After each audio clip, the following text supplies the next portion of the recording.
أبتوز بجرا أباي يامني وقت رورون أبتكي زي غدان أبتكي جي جالم ميدي يا سبقو ناسي ولي يامني أرجع في دوينا فولا ولي قبته بجرا نوبلا فلان دوينا غران قبته بوسو بي غامو ولا ولي قبته ولا غامو لالتي بوسو غران قبته دبل موتي غاراتي غاري بيران دندنye مور مور موتي بيشاني بيجو بيران دندنye وينما ربي للقبه بجرا إزدين نمان دندنye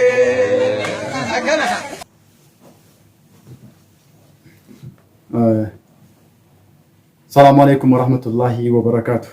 جرجرتو دعوتوني أكسوما مسيسوتني كينيا كباجمون أكسوما أمباسادروتني بيجو تجرا كيستي أرجمتنو كان بارتي أفك وكان دارنو بارتي تا كان بيكتنو مسيسوني كينيا هندي كيسن بكجرتنوتي نجني سنجاو duraan dursee pirezidaant Khalid Mohammed kabajamoo Muftaa Hassan kabajamtuu Adde Ruuzi Mohammed fi akkasuma kabajamoo obbo Mukhtaar Khadir akkasuma miseensotnii fi hundeessotni ministeeronni akkasuma humni nageenyaa paartii keenya bakka jirtanutti kabajamtoota miseensota keenyaa fi ministeerota keenya kan biyya adda addaa irratti facaatanii hojii dhaabanii jirtan hundi keessanuu waamicha isinii goonu kana kabajaan hojiitti qaba. Duraan dursee ministeerotni keenyaa fi ambaasaadarootni keenya kan biyya adda addaa keessatti biiroo keessan cuftanii jirtanu guyyaa irraa kaasee paartiin keenya yookaan bulchiinsi keessan bulchiinsi paartii afaqee paartichi akka banamee hojiitti eegaluu guyyaa irraa kaasee labsinee jirra. Kanaaf ministeeronni keenyaa fi ambaasaadarootni biyyoota garaagaraa keessatti biiroo cuftanii jirtan guyyaa irraatii kaastanii biiroo keessan bantanii akka hojiitti seentan gamanaa waamichaa isiniif goonee jira. Miseensotni keenya kan biyya adda addaa keessatti facaatanii fagaattanii jirtan hundi keessanuu paartichi waan diigame isinitti fakkaatee hamileen keessan bu'e paartichi hin diigamne bulchiinsa isaa dhukkubsatee guyyaa irraatii kaasnee boris akka hanqinni akkasii nu mudannee rakkoon akkasii nu mudannee fi ministeerota keenya hunda isaanii itti aanaadhaa agagartee gandaatti kan moodnu ta'a.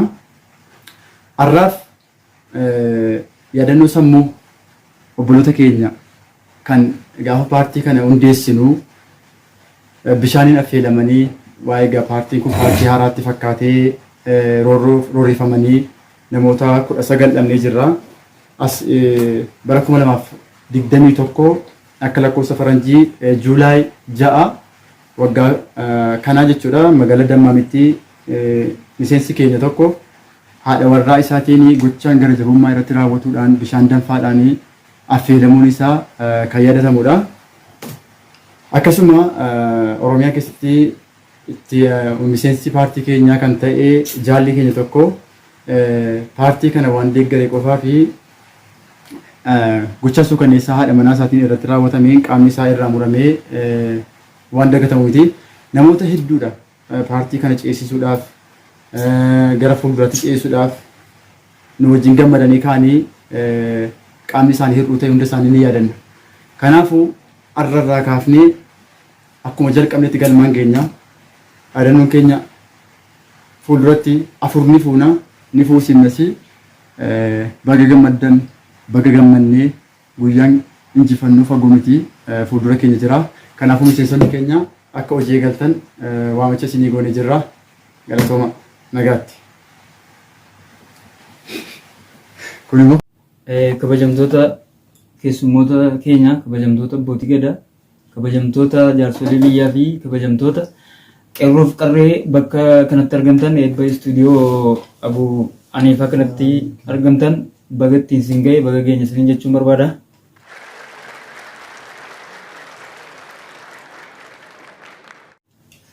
Kanatti aansuun haasaja eegaluun koon dura dhamaatii waggaa dheeraaf turtii waggaa dheeraa booddee eebba kana eebba istuudiyoo Abuu Haniifaa ga'uu keenyaaf ammas irra deebi'ee baga gammaddan baga gammanne isinii jechuun barbaada.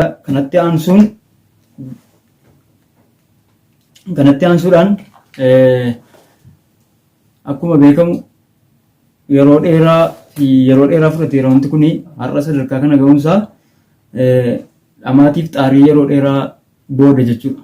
Kanaafiyyuu guyyaa kana geenyee arguu keenyaaf immoo gargaarsa rabbiitiif kan namaas tokko tokko kan galata galfannu keessa jiraachuu danda'a. Kunoo obboleessi isaa gara biyya alaa turee dhufe meeshaalee garaagaraa guutuufiidhaan kan har'a guyyaa kana geenye jechuudha.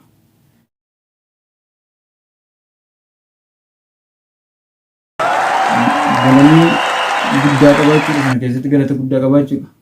Kanaafiyyuu amma xumura irratti wanta jechuu barbaadu kana caala istuudiyoon kun itti bal'atee guddatee beekamtii biyya keessaaf biyya alaa argachuusaa hawwii guddaan qaba jechuudha. Kanaaf kanarratti aansee muuxannoo isaa yeroo dheeraa kan nu dabarsaa ture ammas immoo ijoollee biyya keessaa fi tiin jalqabu yoo malee biyya alaatiis maamiltoota miseensota hedduudhaan daawwatamaa jira jechuudha. Yuutuubiin isaa namoota garaagaraatiin namoota biyya keessaa fi biyya alaan heddu daawwatamuu jalqabee olee bubbuleera. Har'a biyya keessatti eebbifamu yoo malee bor biyya alaatti beekamtii argatee akka biyya alaa keessattis biyya keessa qofa osoo hin taane biyya alaattis akka eebbisamu abdii guddaa qabna jechuudha. Kanaaf gargaarsa ammas nurraa barbaachisu jalqabaa hanga dhumaatti halkaniif guyyaa osoo hin jenne humna keenya utuutti hin qusanne aarsaa barbaachisu kaffallee ammas Abuu Haniifaa wajjiniin booddee isaa hiriirra jirra jechuun barbaada. Waan dhaggeeffataniif galatooma. Haasaba dhiisatti aansuudhaan dargaggoo keenya kabajamaa fi jaallatamaa Ustaaz Jaafar Nuuraa gara madarakii kanatti affeerra jechuudha. Ayaataan nu dhaggeeffadha.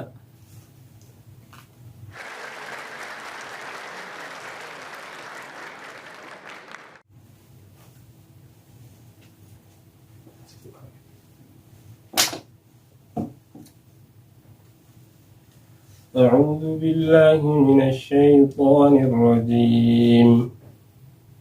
يا أيها الذين آمنوا اتقوا الله حق تقاته ولا تموتن إلا وأنتم مسلمون واعتصموا بحبل الله جميعا ولا تفرقوا واذكروا نعمة الله عليكم إذ كنتم أعداء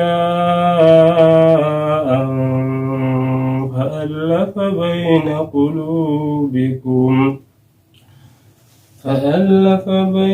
قلوبكم فأصبحتم بنعمته إخوانا وكنتم على شفا حفرة من النار فأنقذكم منها كذلك يبين الله لكم آياته لعلكم تعقلون. صدق الله العظيم. بسم الله الرحمن الرحيم. الحمد لله رب العالمين وصلي وسلم على أشرف الأنبياء والمرسلين نبينا محمد وعلى آله وصحبه أجمعين. أما بعد جالتمتوتا في كبجمتوتا وبليوان كينيا أمة المسلمة مراف وش أما قد أمو تجركم استوديو أبي حنيفة إبس هتكنجرمو يرود إيرادف وكرا قد أمو يو ترولي saatii isaa eeggatee amma dhufee jira. Kanaaf uummanni musliimaa kanarratti ergaan asirraa darbu ergaa guddaa waan ta'eef namni hunduu hordofuu akka qabu dhaamsa kiyya. Kana qofa osoo hin taane wanti inni dabarsu qal'illee yoo ta'e dhaamsa biraa akka of keessaa qabu namni baruu qaba. Kana qofa osoo hin taane walumaafuu deemsa wajji deemamu keessatti wal jajjabeessuun hamilee walii ta'uun liqama uummatee walirraa qabudha. maaliif wanni kun as keessatti illee beekamee jiraachuu baatu dirqama wal beeksisuun keenya wanti kun waan haaraallee nama ta'uun qabu haala bareedaa ta'ee fi haala ho'aa ta'een simannee waan kana beekamtii akka argatu gochuu dirqama keenya. Maaliif wanti kun kan fayyadu nu waan ta'eef istuudiyoon kun iddoo kanatti akka qaldiitti illee haa jammaramuyyuu malee gochaa inni godhuu fi beekamtii inni argachuu deemu ga'ee amantaa musliimaa keessatti illee dirqama inni sarraa qabu baachuuf akka deemu dhamaatii kana dhamaatii laaftuutti uummanni keenya fudhachuun qabu itti jajjabaachuu qabnaan isiniin jedha galatooma.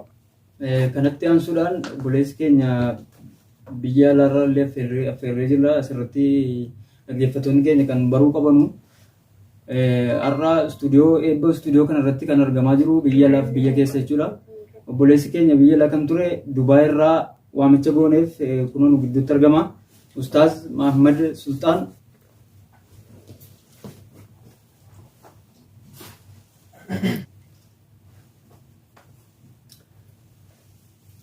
Assalamu alaikum warahmatullahi wabarakatuh. Hordoftoota keenya istuudiyoo Abuu Haniifaatti naaf affeeruu keessaniif baay'ee galatooma. Kanatti aansuudhaan wanni dhaamsa godhu istuudiyoon Abuu Haniifaa kun baay'ee yeroo jalqabamuusa yeroo dhiyoo kan ta'uyyuu hojii gurguddaa akka argamsiisaa jiru yeroo dheeraa hordofaa jirra. Kanatti aansuudhaan warroonni nu daawwataniif wanni isinirraa barbaannu viidiyoo asirra gadhiifamu ilaaluudhaan laayik gochuudhaan sheer gochuudhaan akka nu gargaartanu. Kanaafuu akka jammarretti inshaallah xumurasaa immoo haala gaariidhaan waan gaariidhaan akkasiin gammachiifnu abdii qabna jira. Assalaamu alaikum. Assalamu alaikum warahmatullahi wabarakatuhu. Kabajamtoonni keessummoota keenya kabajamtoota hiriyoottan kiyyaa fi humna kiyya utubaa kiyyaa guyyaa irraa as gammachuu kiyya wajjin qooddachuudhaa fi asitti argamuu keessanii fi maqaa daawwattoota kiyyaatii fi maqaa dinqisiifattoota kiyyaatiin guddaan isin galatoomfadha. Akkasuma na kabajanii waamicha kiyya kabajanii gammachuu kiyya na wajjin qooddachuudhaaf aarsaa barbaachisu kaffaltanii istuudiyoo kana fakkaatu humna keessaniin yaada keessaniin na cinaa dhaabbattanii guyyaa kana nagahuu keessanii fi angammadeera maqaa daawwattootaa fi hordoftootaa fi dinqisiifattoota kiyyaatiin galatoomaan isiniin jedha.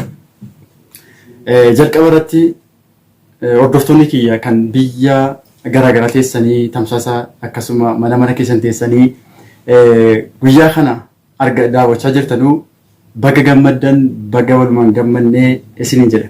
Egaan istuudiyoo kana yookaan immoo miidiyaa kana ijaaruudhaaf jecha aarsaa barbaachisu guyyaa hedduu waggaa hedduutti xaarree itti laffaanee guyyaa kana arguu kiyyatti an akka dhuunfaatti gammadeetiin jira.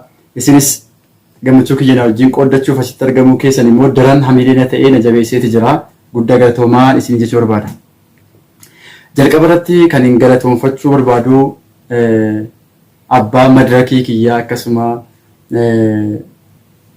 madirakii kana banuu irratti taajuu Faaris jabaadhu si cinaa jirraa si waliin jirraa jedhee yaadan itti fidu hunda deeggaree uummatattis naaf ibsee adeemsa kiyya uummata hubachiisuu irratti yaadni kun akka gartee galma ga'uuf namoota hubachiisuu irratti shoora guddaa taphatee isas akkanaa galatoonfattanuu asumaan ergaa dabarfadha.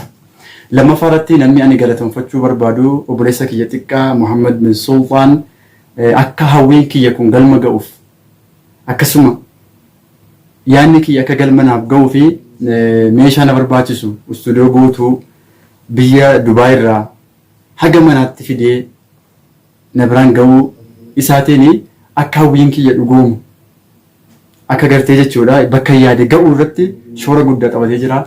Hordoftoonni kiyya akkasuma daawwattoonni fi keessummoonni asitti argamaa jiran hundi keessanuu al tokko naa galatoonfadhaa jechuun barbaada.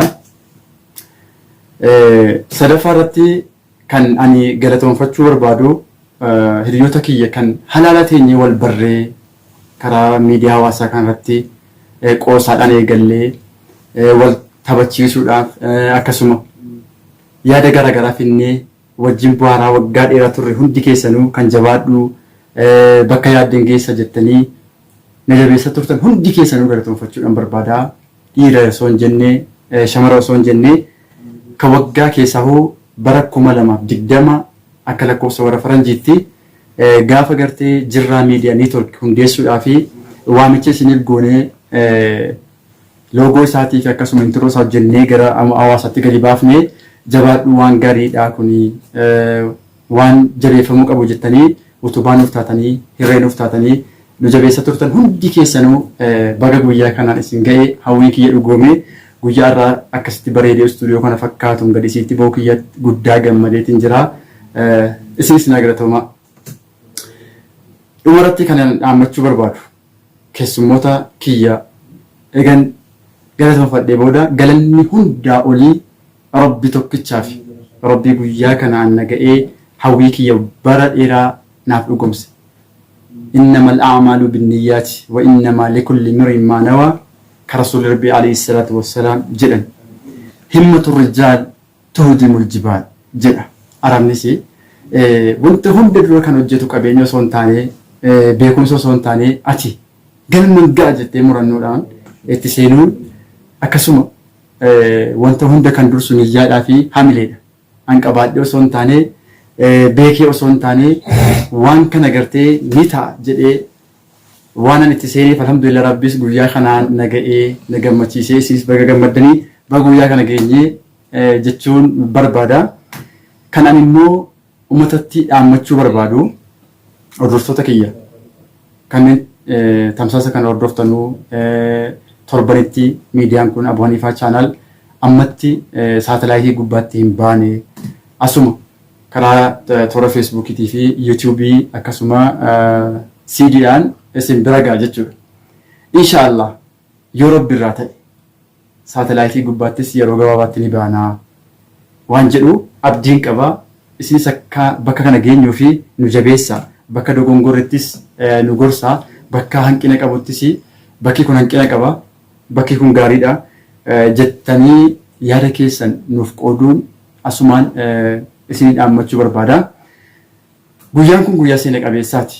Guyyaa akkaan jaallatamaa ta'ee na biratti galmeeffame keessaa guyyaan kun guyyoota hedduu keessaa guyyaa isa jalqabaati jechuudha. Amma duratti kan ani gammadee gaafa ani rabbi subhaanahu wa ta'aladhaa intala durbaanaaf kennee baay'ee gammadee gammachuu kiyya siitti maatiin ture. Inni irraa immoo as istuudiyoo kana banadhee eebbisiisuudhaa fi baay'ee tokko gammadeetu jira. Kanaafuu guyyoota an gammade hedduu keessaa fi guyyoota an gadde hedduu keessaa guyyaanni kun guyyaan itti gammadee guyyaatti yaanni kiyya inni xiqqaan galmanaaf ga'edha. Kanaaf guyyaan kun guyyaa seena qabeessaati. Egaan eebbi kun biyya kana keessatti haarawaa ta'ee osoo hin taane namootatti himuudhaaf namoota hubachiisuudhaaf baay'ee ulfaata. Kanaaf keessummoota muraasa qabannee dhufnee jirra. Inshaallah tamsaasni keenya yookaan immoo hojii miidiyaa nuti amma banne kun Abuu Haniifaa Tiyuubii gaafa arrarraa kaasee hojii eegaleeti jira. Keessummaa adda addaa qoosaa, diraamaa akkasuma gartee ustaazota sheekotii garaagaraa garuma kanaan gad isinii baaf. Kana waadaa isinii seennaa. Rabbi umurii nu keenyaan rabbiin umurii keenya keessa barakaa keenyaan namoota isin jaallatan fi dinqisiifatan hunda isaanii karaa YouTube channel Abuu Haniifaa kana gad isinitti ba'uudhaaf jiranii. Kanaaf waan yaanne numa geenya. Waan na daawwattanii fi akkasuma nu hordoftanii fi guddaa galatoomaa keessummoota kiyyaa mana nagaa biyya nagaatti galaa. Wassalaamu alaikum warahmatullahi ta'ala wa barakaatuh.